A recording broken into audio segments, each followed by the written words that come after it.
My job is to somehow make them curious enough or persuade them by hook or crook to get more aware of themselves and where they came from and what they are into and what is already there, and just to bring it out. This is what compels me to compel them, and I will do it by whatever means necessary. Welcome to the Black Girls Heal podcast, where we talk about healing our intimacy disorders, unresolved trauma, and building a healthy relationship with first ourselves and then others. Every episode, we will talk about advice you can apply today to break unhealthy patterns and grow in your self-worth. I'm Sheena Lachey, love addiction coach and trauma specialist. Let's begin. Hello, and welcome to the latest episode of Black Girls Heal. I'm so happy to be with you today. Today, I'm kicking it old school. I am not at home. I forgot my mic, so I'm recording on my iPhone. So shout out to Joe, who will be making this sound presentable to y'all. But in case the audio is very different, just wanted to let y'all know that is the case. So today we are talking about 3 archetypes of love addiction, maybe 4, but for sure 3.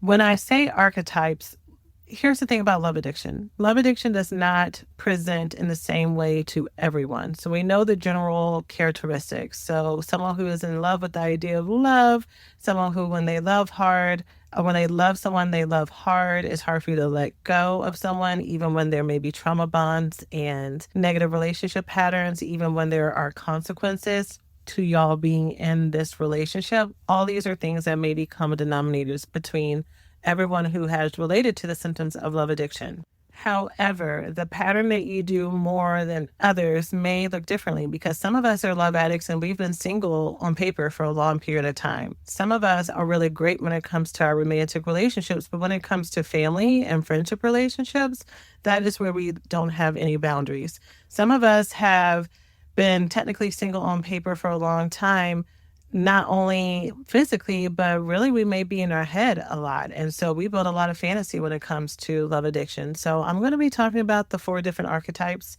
I think there's going to be 4 because that's usually how I teach it whenever I do my open houses. So we're going to talk about the 4 archetypes and we're going to talk about where you need to be getting to on the other side of identifying where you are as a love addict if it applies. So let's go ahead and jump on in. Thanks for listening to this week's podcast. Before we get started, let's take a small break to say thank you to this week's sponsors. So, love addiction is the persistent obsession of a person, a relationship, or the fantasy of a person or relationship and mistaking that persistent obsession as love. This is different than just having a crush. This is different than just being in your feels because when it comes to love addiction, it's not that we keep falling in love with the most romantic, healthy, available people, and we are serial monogamers in the best way, and there are no consequences. You know, some of us may know those people, or maybe you are one of those people. You saw this podcast title and it piqued your interest. But I know for sure I had several friends who they may have been serial monogamers, but they kept finding partners that cherished them. They kept finding the partners that worshiped the ground that they walked on. They were handsome men. They were men that were self-accountable, that loved themselves, that loved other people. There were no red flags. There was no secret abuse, right? But somehow these were friends that continued just to find great partners. And the reason it didn't work out was just because they may have wanted different things or had different values in some places. But these men will leave my friends better than they found them. And so for them, some people might say that they could have been single in between, but it wasn't really hurting their sense of self. They were still very confident, strong women who knew themselves, which is probably why they also attracted partners who were strong, confident people who knew themselves as well. However, when you're a love addict and you are related to the things that we talk about here, the relationships you bounce between don't quite leave you better than you found them. In fact, you might leave them better than you found them. You know, they may be emotionally more healthy. They may be financially more solvent. They may be more aware of their mistakes and bad behavior so that they can bring it to the next relationship, bring all that insight to the next one. But you're the one who's having to recover, to heal, to nurse wounds, to get over trust issues, right? And so that's what we want to break. We want to make sure that the relationships that you choose, whether or not they are friendship, romantic, or even the relationships within your family, right? The people you choose to get closer to and the boundaries you have or don't have, we want to make sure that you're choosing ones that make you better, right? And so love addiction is when we will romanticize red flags in people and think that we are seeing the best in them, giving them the benefit of the doubt, not wanting to be judgmental, not wanting to be mean, wanting to be kind because we're kind people. And I'm going to talk about that more when I get into the archetypes. But we need to understand before I get into the different types, to be clear, you can be kind, loving, compassionate, and honest. You can see someone for what they're available to give and who they are, and also hold your own self accountable for your own behaviors to know that you're worthy of having a certain type of relationship and a certain type of person. That doesn't mean you're judging them. In fact, you might be seeing them with the best light because you're not trying to put something on them that they're telling you or showing you that they're not able to give. Like, that's a really unfair place to be. Have you ever been in a situation where you knew either because someone was telling you or implying that they wanted you to be something different? When we treat people in that way, that's what we're giving to them. We think that we're trying to make them be their best version of themselves, but that's actually offensive. It's offensive when you meet someone or befriend someone or you're in a relationship with them and they have a whole long list of the things that you have to do to improve when you didn't ask for it. It'd be different if they said, you know what, I want to be friends with you. I want to be with you. Whatever you need me to do, I will do it because you are so precious to me and I don't want to lose you. Then in that case, get out your pen and paper, get out your notes app, write it on down and send it over. Get a Google Doc, make it a checklist and send them your requirement statement. But if no one's asked you for that, you're not helping people by giving them advice that was not asked for. They can find the people that fit for them with what they are available to give, just like you can find the people who are available to give you what you want. But I digress. Let's talk about these archetypes. So the first archetype I'm going to talk about is the hopeless romantic. If you've ever heard me teach this before or come to an open house, this may sound familiar. If you come to an open house in the future, these are the type of things that I'm going to be talking about when I talk about all of the different archetypes of love addiction, love avoidance, and love deprivation. So you're getting a little bit of a sneak preview. So the hopeless romantic is someone, like I said before, who's in love with the idea of love. She wants the fairy tale, the happily ever after to be swept away and to low key kind of be saved by the relationship that she's in. So whether or not the saving is a full embodiment of helping save her from herself, some of us, we just want to be saved from the streets. We want to be saved from this dating process. We're just ready to find our person, right? So it's not that you are hyper codependent and you don't know yourself, but it's just, sometimes being in the ups and downs of love and life and doing it without romantic companionship can feel kind of lonely. And I did intentionally qualify romantic companionship because companionship comes in all forms. It's a choice, y'all. It's a choice if the only form of companionship that we have is always romantic. This is not me knocking that it's, especially as an adult, if you have not already come in with a group of friends or if you struggle with social anxiety and knowing how to put yourself out there and meet people and knowing where and how to find the right people in your life, absolutely finding adult companionship and friendship can be a struggle for sure. But if you put all of your eggs only in finding romantic partnership as your companionship and you don't put the same amount of effort into finding your friendships, right? Swiping on friendship apps, going to meetups, reaching out to people, asking people out, all that stuff, then you're kind of limiting yourself, right? So we want to make sure that this is just a side note, of course, because we're talking about the archetypes. But if you're looking for people to do life with, don't only look for a life partner, because for many of us, our soulmates are going to be our sisters. Our soulmates are going to be our chosen family. And the people that we will partner with will be our life partners, and they will be our soulmates in a different way. Okay. But yes, the hopeless romantic loves love. Now, I didn't give this qualifier at the beginning, but so let me give this now. Every single one of these archetypes, I think, are beautiful. I think they are all really positive examples of showing up in the world because they all exemplify a really healthy trait. The problem is that that healthy trait will be used in excess without any limits, without really any discernment, to the point that it starts to create consequences. So with the hopeless romantic, the desire, the quality that I think is beautiful that's really underneath this is this desire to be loved, to be adored, to be cherished, to be treasured, right? To have someone who prioritizes you and for you to be that same person for them as well, that you see them as a precious jewel, that you're the one who wants to love on them, to support them, to be there for them, to be faithful to the end, right? These are things that are qualities in healthy relationships. However, for a love addict, she will do that with someone who is dangerous for her emotionally, mentally, physically, sexually, financially, spiritually, right? And she will romanticize or ignore the red flags. She will use, when we think about the love addict who's a hopeless romantic, who kind of lives in this fairy tale land or wants to have the story, like she wants to have the nice story that she can tell other people.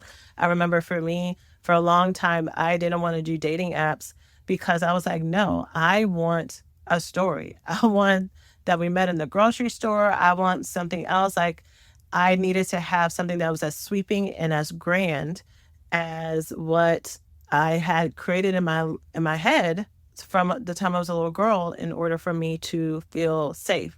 And that's not me saying that we cannot have the standards of what we want our story to look like.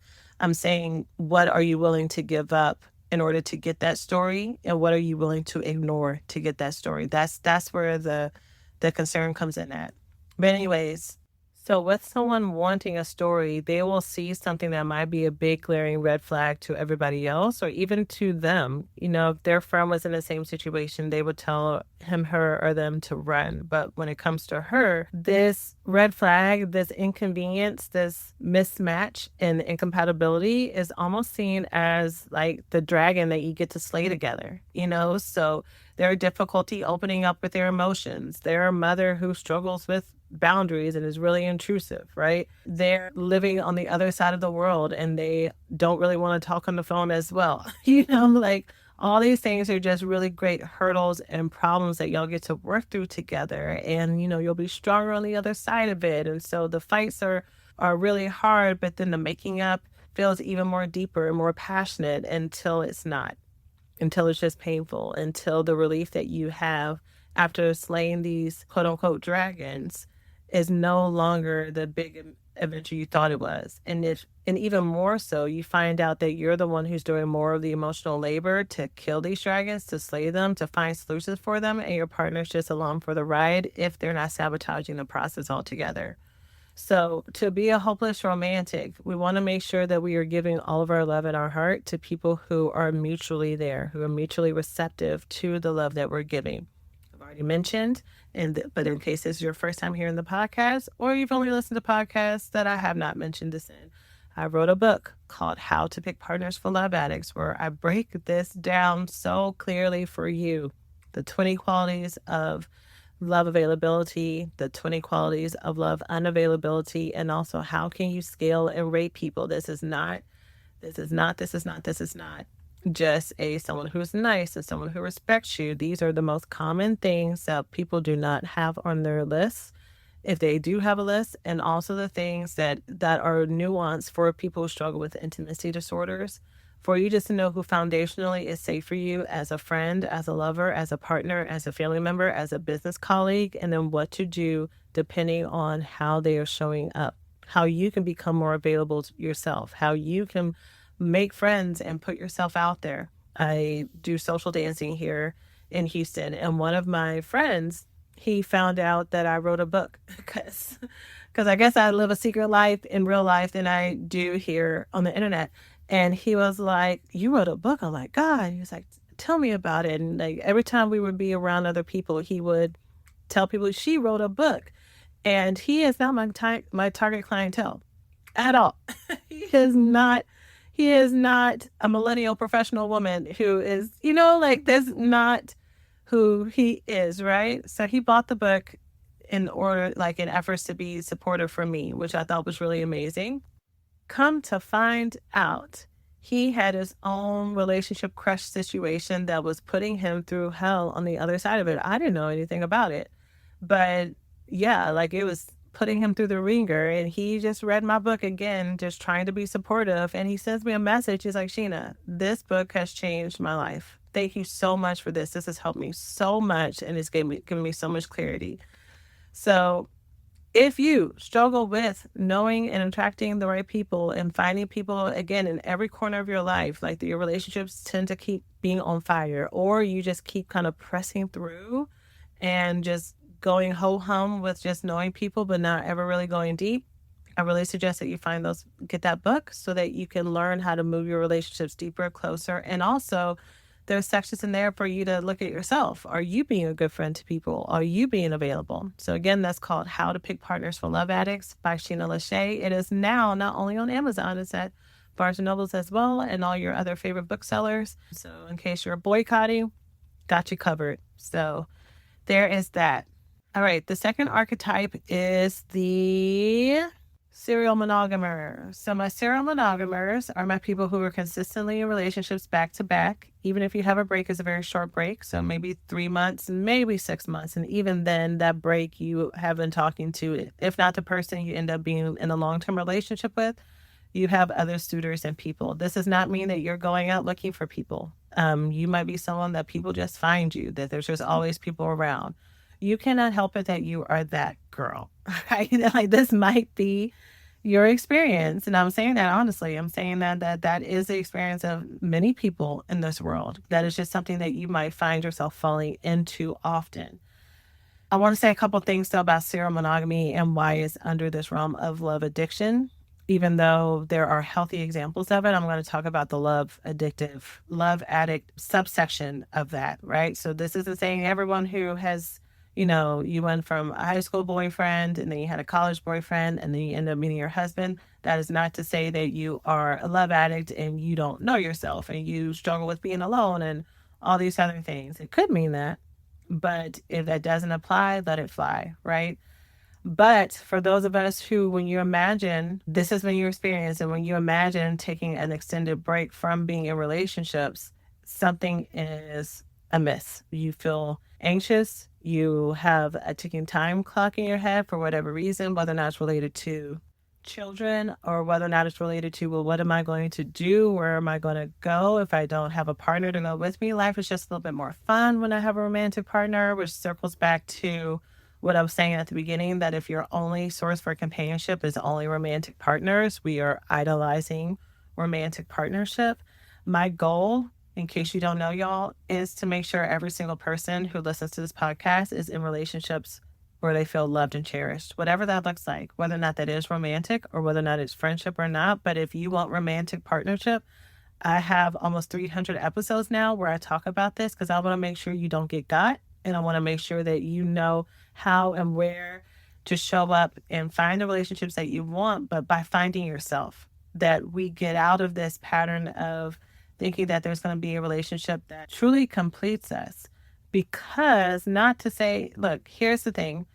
People who are deeply in love will tell you that their partners meet a place in their heart and in their life that they didn't know was possible to be met. That is true. That is real.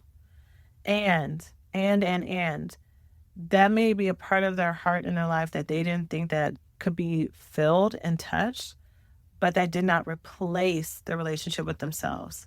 If anything, the more you know yourself, the more you can let yourself go to be your full, authentic self with your person, with your partner. So the road to that love and to being able to rest in that love is still connecting to you, is still loving you, is still being your biggest fan.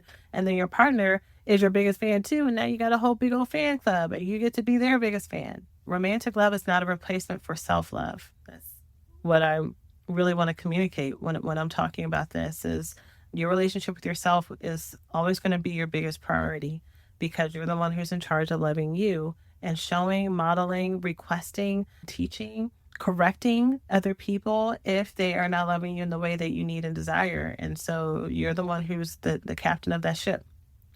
So when it comes to serial monogamy, though, and the way it could be with love addiction is not only, like I said, if there are times that you imagine being single and it's very triggering to you, but I also talk about how in this day and age, there are many of us who are serial monogamous who have technically been single on paper for years, but we have been in consistent relationships.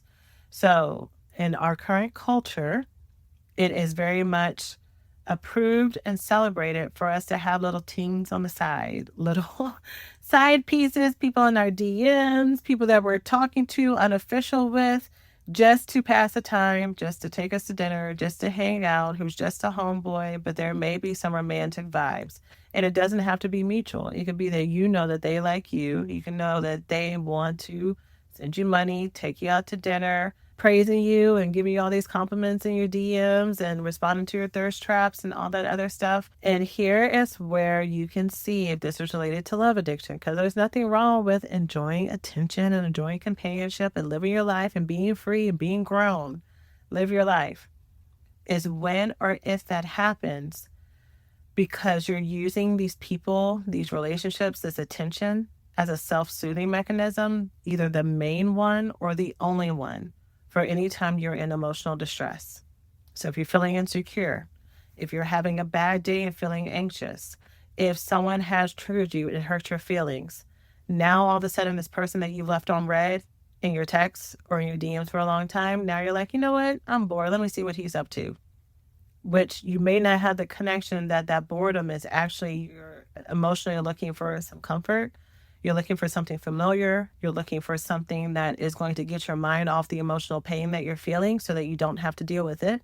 If you've ever listened to an episode of Black Girls Heal and thought that was powerful, but now what? BJ's Members Club is for you. Inside, you'll get ad-free bonus episodes and an archive library of all of our current episodes without ads as well, in-depth worksheets for every topic we cover, and special drop-in lessons to help you actually apply what you're learning. This is your space to reflect, grow, and make real changes in your healing journey.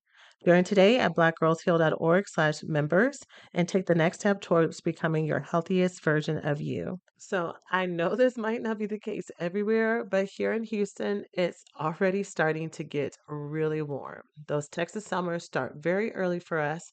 And with the type of summers we have here, we cannot have too many layers, and we have to make sure that our clothes are comfortable, breathable, and still help us feel put together. And the Skims Fit Everybody collection has been the perfect set of undergarments to have under my preliminary sundresses, short sets, and outfits that I've been rocking as we've been going to outdoor picnics, parks, brunches, and everywhere in between. They keep me so comfy and cool underneath my favorite outfits seamlessly.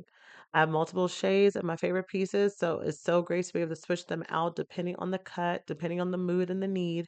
And they are always super lightweight, which makes it the perfect choice no matter where I'm going. The Fits Everybody collection is available in sizes extra, extra small to 4X, and you can shop now at skims.com and Skims stores. After you place your order, make sure you let them know that I sent you. Select podcast in the survey and be sure to select my show in the drop down menu that follows. Have you ever had one of those days where everything just feels harder than usual and you can't quite figure out why? I've definitely had my fair share, and I totally get how frustrating it can be. And recently, I learned that sometimes it's not just stress or lack of sleep, it's actually more hormones that are at play.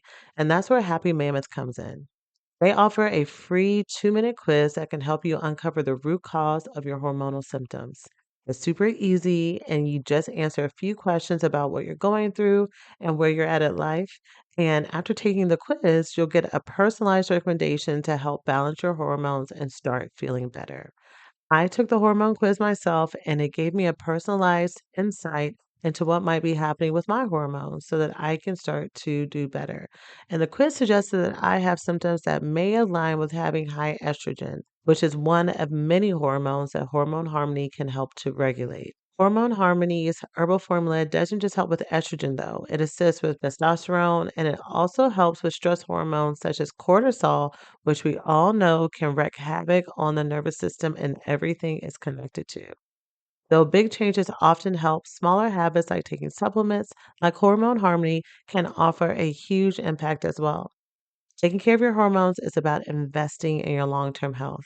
If you don't know where to start, take their free hormone quiz and you'll learn more about your hormone balance and how you can make small, intentional changes to support your body. And whether it's with Hormone Harmony or another Happy Mammoth product, this quiz helps to guide you towards solutions that work specifically for you. If you're ready to start feeling like yourself again, head over to happymammoth.com and take the free 2-minute hormone quiz today. And for a limited time, you'll also get 50% off your entire first order with my code BGH at checkout. That's happymammoth.com and use the code BGH for 15% off today. And so when we're looking at love addiction in any form, are we using relationships, the fantasy of a relationship or a person, to replace our own emotional care, our own emotional comfort? Because that's what makes us stay attached to people longer than we need to. Like if this is some random person that I don't really need for anything, if or when they act up, it's going to be easier for me to let them go. But if this person has become the gateway to where when I'm stressed, you're my stress reliever. When I need a laugh, you're the person that makes me laugh. When I'm feeling alone, you're my comfort, right? Like even when you start acting up, it's going to be very hard for me to let you go, if at all, or until I find a replacement. Hello, serial monogamy. It's going to be very hard for me to let that go, that experience go, because I need it, even if I don't realize that that's what I'm using it for, which is why I'm posting this episode, so that if there's any of us who are doing that, that we can be aware of it. And also, I really encourage my clients to pay attention to this and not do this as much as you can. I mean, we're going to do it. We're going to do what we want to do because we have to learn. But this is how so many of us end up in situationships, because we started talking to someone and kept someone around that wasn't really what we wanted, that may have gave us the ick a little bit, that may have kind of got on our nerves. But the longer we spent time with them, the more that we laugh with them, the more that we let them take care of us, or we took care of them, because some of us are the caretakers. And, this person was a project, and we were like, well, I can just be their friend because I don't want anything from them because they're not who I want or what I want. And then lo and behold, you done caught some feelings and now you're in love, right? I really suggest for people to not stay connected to people who have given off red, yellow, orange, purple flags, right? Pink flags, any kind of flags, anything other than green, bright green, leprechaun green. It's time for us to reevaluate our relationships. And it doesn't mean, again, judging them. It doesn't mean that you stop talking to them and cut them off and block them. It just means that we appropriately place people in the level of connection that they should have access to, right? If someone is slightly dangerous, I'm not going to keep them near my inner circle just because I'm trying to be nice, or because I want to be an example of love and kindness and friendship to this person who has really had bad examples for love. No, he can go watch the Cosby Show on repeat like I did as a child. And then he can upgrade to getting a therapist. He can also go talk to his pastor. He can do his own personal work to find his pathway, to find that relief. I am not volunteering as tribute. And so many of us have been playing Hunger Games with our hearts and with our lives, and we have nothing to show for it. So if you're someone who has found yourself just consistently in partnerships or in situationships, I suggest for you to check out my masterclass about 4 steps to break out of situationships and get the relationships you want this year. It is free. You can check it out at blackgirlsheal.org/masterclass. I go over a lot of these archetypes, a lot of things I'm talking about here, but also give you that 4-step method and talk about how I help clients heal on the other side of it as well too. Okay, so you can check that out at any time. Okay, so now let's talk about the third type of love addict, is the codependent. So the codependent struggles with feeling okay if other people are not okay. She needs to rescue, she needs to save, she needs to make it better, she needs to help out, she needs to counsel, she needs to lend, she needs to cancel her plans, she needs to say yes. She needs to say no to herself if it's going to make other people feel happy. Sometimes you get to this place because you were praised for learning how to self-abandon. Sometimes you get to this place because the positive quality for codependence is that you are generous. You're generous, you're empathic, you are a giver. And this is something you don't want to get rid of. I just realized I didn't say the positive quality for the serial monogamer. Because like I said, all these archetypes have really great qualities underneath.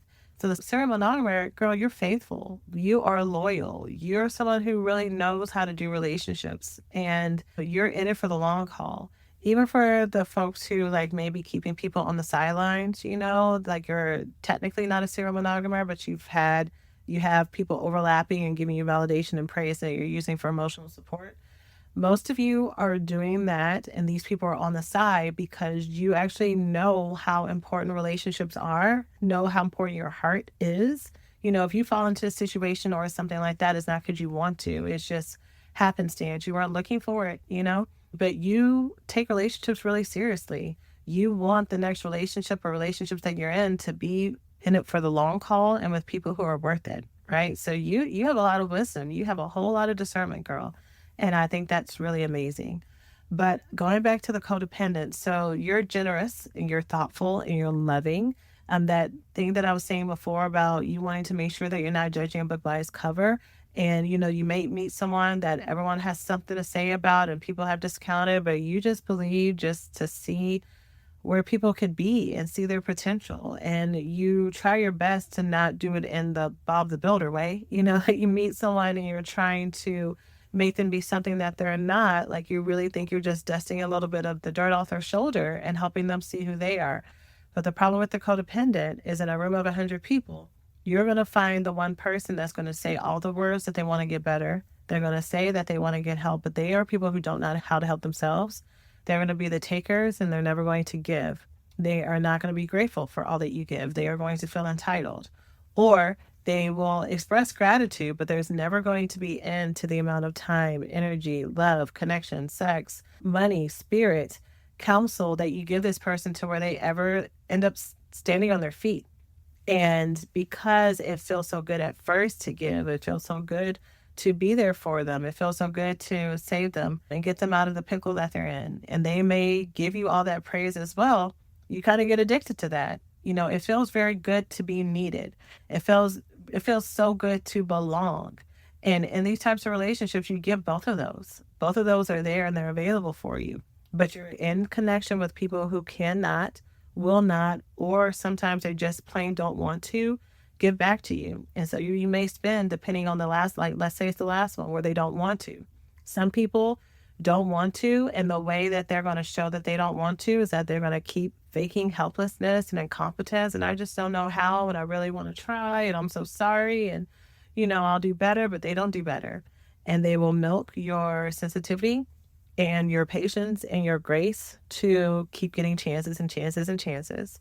And then other people will just straight up tell you they don't want to, or they'll pick fights with you, or they will do the opposite and they'll sabotage what you're asking for. But you stay in connection with them because remember, love addiction is where you're attached to someone and because of this need. I need this person for companionship. I put so much into this relationship. I put so much into this friendship. They're my family. I need them to be okay. I need them to be better, right? Versus what do you need? What are you losing by giving so much of your time, your energy, your labor, your sleep, your prayers to this that's not really getting better? How is this affecting you? You think that getting the situation and getting them better is going to help you versus you getting you better. But because you're attached to them, instead of you letting go, you start fighting with them. You fight with them. You tell them, this is what I'm saying. I just asked you for something small. You couldn't do this for me. You go and talk to your girlfriends about it. You give them ultimatums. You say you're going to go, but you don't go. If you do go, you go for a little bit until they can just come back around and say sorry. Or they don't come back around and say sorry and you get mad and you send them and I just think it's funny text, or you show up where they are, to like be in their space and to start the fight again. It's the cycle that just never gets better. And we have to be the ones to understand that we're the ones who are guiding the ship. We're the ones driving the car. And even though we may have had a passenger that's been trying to jump out the car, we need to let them. If they jump in front of the car, then oops, they need to go and do something better than play in traffic. It is up to us to be the ones who guide ourselves to where we need to go. I'm not advocating for us to run over people, by the way. Let me say that. Bitch, I hope y'all get what I mean by that metaphor. Like you're the one who's in charge of who has access to you. Okay? And then the last archetype that we're going to talk about today is the fantasizer. The fantasizer is someone who may live in their head with their ideal type of love and relationships, a lot of daydreaming. People talk about maladaptive daydreaming. Some of us, the daydreaming and the fantasy started very early. It is a very common experience for those of us who don't know, who haven't ever heard of this before. I'm about to tell some of our business, but some of us, the way we went to sleep at night was by creating these fantasies and creating these stories and creating these fairy tales. We may have had certain stories and books and things that were very near and dear to us. In our current age right now, where romantic books and romantasy books are all the rage, some of us have gotten like very good socially approved outlets for it. But here's the thing again, y'all. All of this has positive qualities. This is not me villainizing any of this. Is when am I using this in excess to satisfy or to soothe an unmet need? And that unmet need is actually getting worse. Like the pain, the ache underneath it is actually not getting better. So I need more and more of this. And it's actually pushing me away, further away from my goals. So when I talk about the fantasizer, I usually talk about how you're very good at creating your own world in your head. And it doesn't stop you from wanting this type of life in the real world. But if anything, because you created this fantasy life, it stops you from actually going out and getting what you want. It actually is your own biggest buffer to putting yourself out there. And sometimes it's because of fear of rejection, but a lot of times it's just comfort, complacency, not knowing how, but then also you don't need to know how because you have your brain, or you may have your books, or you may have some other things. And if you are okay with where things are, if you're content with that, then again, if this doesn't apply, let it slide. This archetype is only for people who can relate to that part that I just said. You have all these fantasies and things that help keep you safe at night, safe during the day, help bring you comfort, but you still want this to happen and manifest in real life. But it's hard for you to go out for it because you have this thing you're partaking in, like this thing on the side that's taking away from you actually taking action, right? So we need to look at how can we do both? How can we have an active imagination and fantasy life and safety within your head to get what you want, but also help you put in some movement in real life to have heaven here on earth if you can, right? Let's try to get you your deepest desires in real life so that it doesn't only exist in places that don't exist. If that's what you want. If that's not what you want, again, let this example pass. I really am a believer that people can choose what works for them as long as it works for them. When it doesn't work for you, then we got to be honest about, okay, what is this giving me and what is it taking away? And what can I do to find that sweet balance between, if there is one, or how can I reduce the impact that one way that I've been finding solace in this world, this one way that I've been finding safety is kind of overtaking my life and taking away the life that I've been trying to build. How can I get back in line with where I wanted to go in the first place? Okay. So with all that said, what you're seeking to get to, where you're wanting to go as a love addict, is instead of you being love addicted, you want to be love balanced. This is part of my Healed and Love Woman framework. There are multiple episodes here on the podcast where I break down the framework, and then I talk about the pathway of going from love addicted to love balanced, love avoidant to love available, and love deprived to feeling love nourished. And so you can check out those episodes here in the archives, and I'll probably publish, because I haven't talked about the framework in a long time, I'll probably publish another one later this year, maybe even this summer. But yeah, we want to be able to be in a place where we can balance love for ourselves and love for others. We don't have to choose. I've been teaching a lot. I launched a course about healing childhood emotional neglect.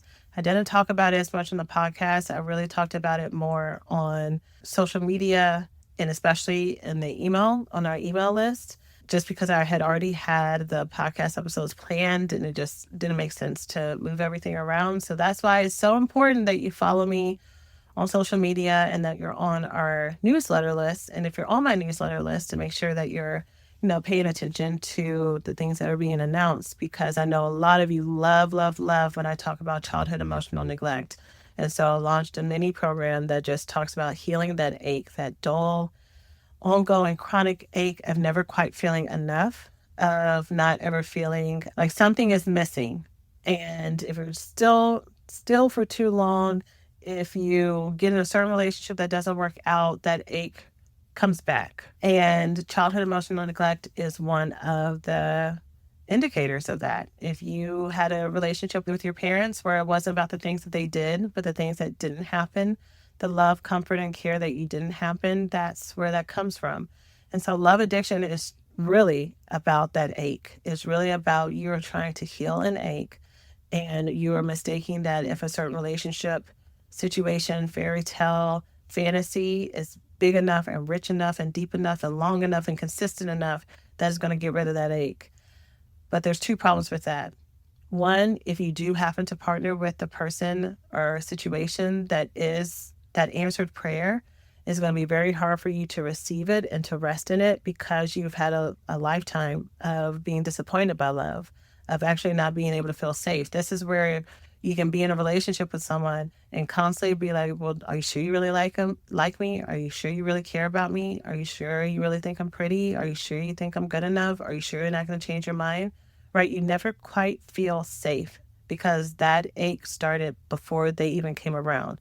And so, yes, thank God you have your person, right? Thank God you got that answer to the prayer, but it didn't fix what you thought it would fix. So that's why we have to heal that ache. The other one is if it's not a person that's healthy for you, you keep finding people who are going to keep reinforcing that ache. So you keep getting that same story over and over again because that's what's normal for you, is what's familiar, is why you won't see the red flags, but your friends will, your therapist will, your homeboy will, other people will see it, but you won't. And you may get defensive of it. You may shut down. You might start to only tell the good parts of the relationship because you don't want them to think anything bad about your partner, or you don't want them to think anything bad about you because you know how it sounds. You know how it sounds, you know how it looks, right? So now you have that ache that started before them that you thought this relationship would fix. And then you have the ache of what it's like to be in this relationship. And you really want to fix it. In fact, you even invest more and more and more to try to fix this relationship because now it's not just about them. It's not just about the partnership. It's about this pain that started way before them as well. So we want to get to a place where we are balanced, y'all, to where we don't leave and abandon ourselves for other people. And also that we don't think that to love and to be in relationships is a bad thing. And it feels like right now we're in a chapter of this world where a lot of the teaching is you have to choose. If you choose to focus on relationships, that means you're centering men, because this is mostly what people say to women who are straight or women who date men. You're centering men and you're making your whole life about them. And so it's almost like for some people, it's kind of like a secret thing for you to want to say out loud that you want to date and find your person, right? Like you're looked at as if you're not mature, as if you're not evolved, as if you don't really know yourself. It's really interesting how the times have changed because that's a very different energy than it was about 4 or 5 years ago. Yeah, people think that if you want to have a partnership, that means you're automatically, by doing that, that means you don't know yourself. That means you don't have friends. It means you don't have hobbies. And if anything, there are so many amazing women who have all those things. And it's like, I want to be able to have these things and enjoy them with somebody else. It ain't the same. And I think that's okay to say. And I also don't think that you have to, for the sake of being in a relationship, deny everything you need and settle, right? I don't think you need to put yourself in dangerous situations emotionally, mentally, spiritually, just to have somebody near. I don't think you have to choose. I think you get to have balance. And it's about finding that balance and finding safety and joy and pleasure in that balance so that you attract more joy and pleasure and people who treat you like the queen that you are because you're treating yourself like the queen that you are. And you're feeling easy in love and you feel easy in relationships because you treat your life in a very easy way and you feel relaxed with yourself in an easy way, right? And so that's what we want to do. We want you to take all those positive qualities of those 4 archetypes and let that be your truth, but not lose yourself on the other side if you're wanting to be open to romantic or friendship or even familial love by denying yourself. So hopefully that makes sense.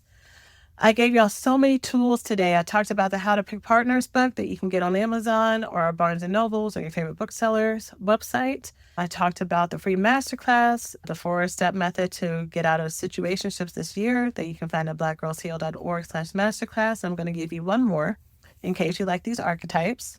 It is free as well as the free 5-step roadmap to break the cycle of love addiction. And I have the 5-step roadmap for love addiction, for love avoidance, and love deprivation, and a whole list of roadblocks to avoid as well as you're breaking this cycle. Okay, so you'll get that email to you if you go to blackgirlsheal.org/roadmap. If you download the roadmap, it also automatically adds you to my newsletter so you won't miss any updates or any new things that are coming through, or events or programs or tips or tools or anything that I send out. Okay, so that's it. I'm sending you all so much love, and I hope that you have a great week, and I can't wait to see you in the next one. As always, take care of yourselves. Thanks for listening to this week's episode of Black Girls Heal. If this episode helped you in any way, please be sure to subscribe, leave a 5-star review, and share it with someone you love.